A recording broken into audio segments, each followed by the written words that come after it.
We have been on the Chris Coons beat for increasingly over the past, for me, Chris Coons is sort of like an innocuous senator, right? But the more the Democrats in the Senate and the more the Democratic Party begins to get more ambitious in terms of progressive goals, more ambitious about acknowledging the structural problems that we have, things like, hey, a lot of places are gerrymandered to the point where Democrats have to outpace Republicans, by 20% to actually win by 5%. The Senate is a body that is controlled by, 40% of the country. The more Democrats get involved and aware of this stuff, and Democratic lawmakers are willing to make some changes, the more Chris Coons has to feel like he has to speak up. So in some ways, this is encouraging. Coons came out and said, if we take back the Senate, we should reinstate the filibuster so that we give them the opportunity to stop us from actually putting judges on the bench. Then he was out there trying to gin up a war with Iran until somebody pulled him back a little bit the other day. This is from a discussion that took place a while ago, I think, right? Oh, this was over this weekend? Yeah. Oh, I thought this was, this is at the Notre Dame Law School. And they were doing a panel on partisan politics in the era of Trump. Now, the title itself I find annoying because the implication is that somehow this era has become hyperpolarized. The fact is that it was pretty hyperpolarized before. It's just a lot of people didn't really realize it. Can we get back to the Gingrich era? No, well, I mean, I'm saying that's the subtext of yes, that beautiful bipartisanship. Right, exactly. Reagan, Gingrich years. When just the Republicans were at one polar end. And the Democrats were just basically hanging around the middle, trying to placate them. Chris Coons has an interesting take on it as to what has enhanced this partisanship. Is it because after 30 or 40 years of assaults on workers, on attempts by Republicans to destroy the protections that we had that started with the EPA under a Republican president, broadly the assault on our government? Is that why? Because Democrats have come to realize this, because there's a new generation that says, hey, we keep seeing the Democrats just basically roll over and work in cahoots with these interests and frankly use the Republicans as cover for them to do corporate friendly things and make it like they had no choice. Like Chris Coons. Is that why there's the Democrats have become more polarized and more adamant about their positions to the extent that they have? Well, maybe. But Chris Coons has another theory. We've let in too much riffraff. I guess I'd also ask what you think about the fact that, in the good old days, we also had a Congress that was a lot more homogenous, didn't have very many women, very few people of color. There were large swaths of the American population that were pretty systematically excluded from political power and influence. And so maybe it was easier to get together when only some voices were being heard in the political system. And now that we hopefully are allowing more and different voices be heard, that itself takes some work to resolve and to find compromise. So, thank you. Anyone want to take the lead in responding? Chris Coons has been thinking about this. I'll briefly say you're absolutely right that the thing that has contributed most, I think, in the Senate to the grinding down of our ability to function and compromise is that control of the Senate has gone back and forth with some regularity, and it's within just a few seats. And so now I will also say we have both leaders of our caucuses and members of our caucuses who are all too willing to go and campaign against the folks who are the ones most willing to compromise, because those are the ones easiest to defeat. I currently have legislation that I'm trying to advance with literally all 5 of the most vulnerable Republicans. So Senator Tillis and I, right, Senator Collins and I, right? So Senator Gardner and I, we're just working on these bills this week. If you stop legislating with the very people who are at risk of losing their seat because they're bipartisan, then how do you expect the thing to get any better? When I challenge Pause it for 1 second. Now, just a little bit of history. The fact of the matter is that Republicans have punished people for being bipartisan far more than Democrats have over the past 20 or 30 years. In fact, I lamented the fact that Democrats, I'm talking about Democratic voters, place compromise as such a high value over even their desired outcomes. Compromise. That's changed because there's only so many times you can try and kick the football when Lucy pulls it away. And I think Coons has, at least as analysis goes, I think he's got a point here. His Republican colleagues attack those Republican colleagues who are willing to work across the aisle. Now, I would also argue that these Republicans that he's working with are also, more or less just as bad as those other Republicans, but continue. How do you expect the thing to get any better? When I challenge my more progressive colleagues about how will your dreamed for vision of complete justice be accomplished, their answers are structural change. Get rid of the filibuster, pack the court. These are fairly extreme answers. And I'll tell you, I think you're right about that. I want to believe of our country and ourselves that a more diverse Senate that includes women's voices and voices of people of color and voices of people who were not professionals, but who grew up working class and are first in their family to go to school and so forth, that we can engage those voices, that they can be part of the debate, and that doesn't produce irreconcilable discord. I think history may judge otherwise, but I appreciate you raising. Let's be clear on what he's saying here, okay? He is saying that the more you open up democracy, the more problematic it is, period. He is putting getting things done between him and his colleagues as a value above the idea of democracy. That's basically what it comes down to. And there is truth.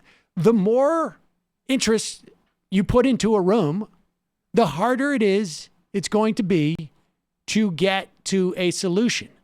But as a value,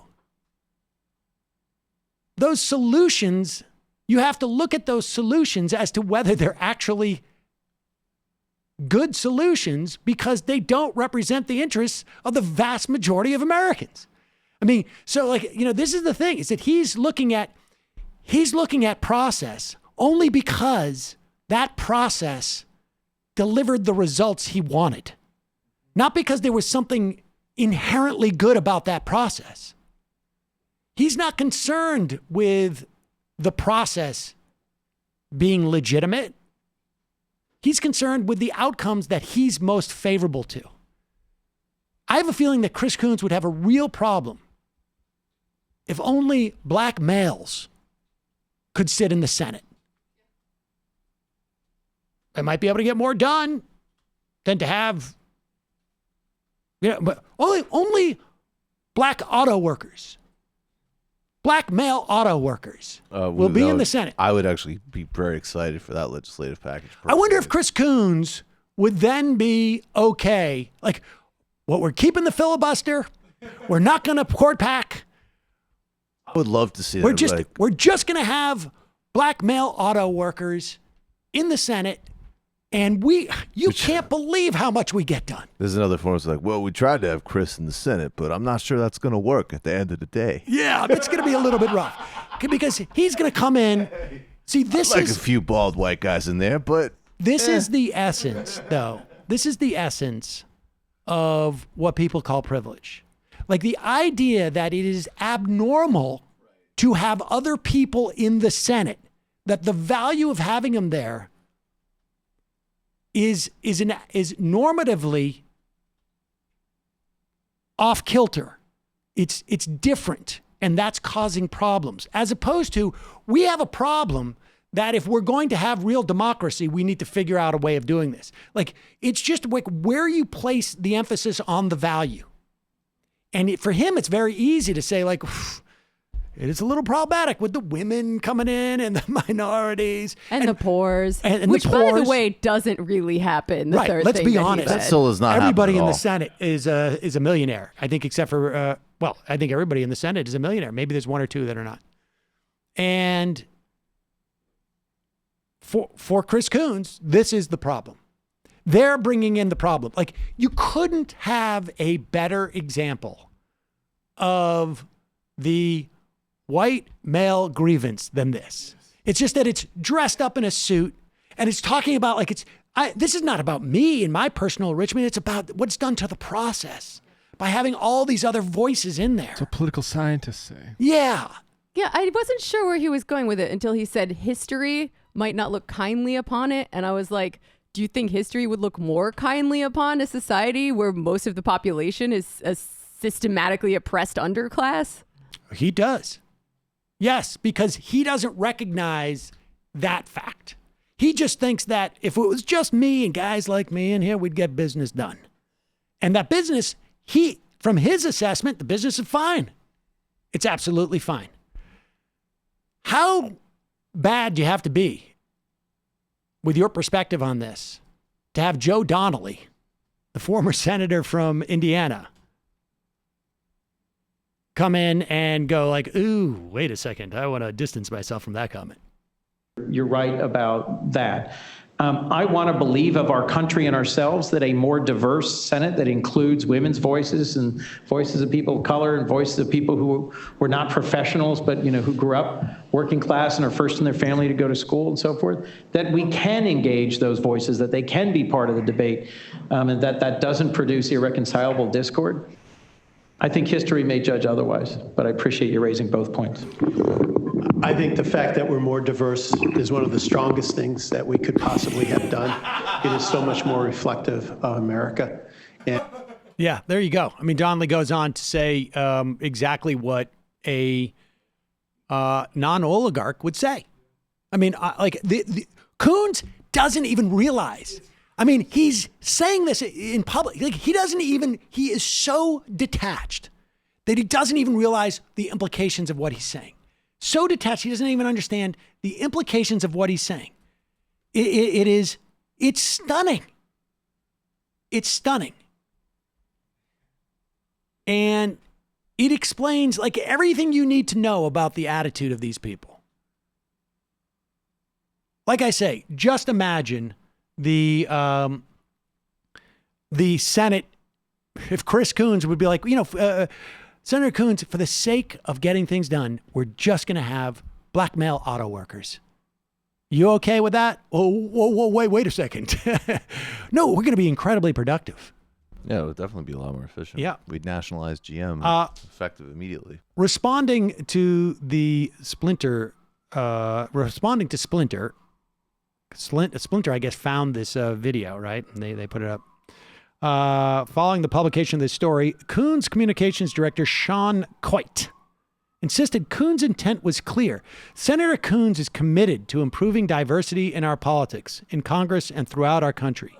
Coit told Splinter in a statement, "It's clear that in this conversation, the senator was talking about how difficult but critically important it has been to increase diversity in Congress and also how far we have to go."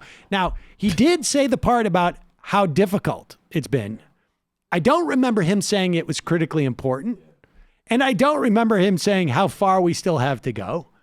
I think he's even said that history is going to judge that it was actually, we've created irreconcilable differences. Now, maybe he's pro irreconcilable differences, but I don't think so. And like I say, Chris Coons had no idea what he was saying. He's so oblivious. And frankly, I think I don't know what the percentage is, but that perspective I think, is so widely shared by, it's easiest to do it as white men. It's the elite dark web. Yeah. Well, it's easiest to do it as one homogenous group, and it just so happens that the homogenous group that's already there is white men. That's It's right. not their fault. That's right. Well, on some level, they are caught in a hermetically sealed bubble that they just haven't gotten used to the fact that it's about to be pierced. And by about, I mean, over the next 50 years. But I honestly, like that Chris Coons thing, I feel like is one of those things that if we had a, sort of like a cache, like with a hidden door you press and you go in to get all the weapons, like that would be, I would take that video and put it in amber and bring that out all the time to show people exactly like, this is the attitude I mean to describe. This attitude right here, where Chris Coons had no idea that he was basically saying like, it's a liability to have all these different voices, and we are deviating from the norm, and that's problematic. Time to take the power back. Yeah, like, Giordatis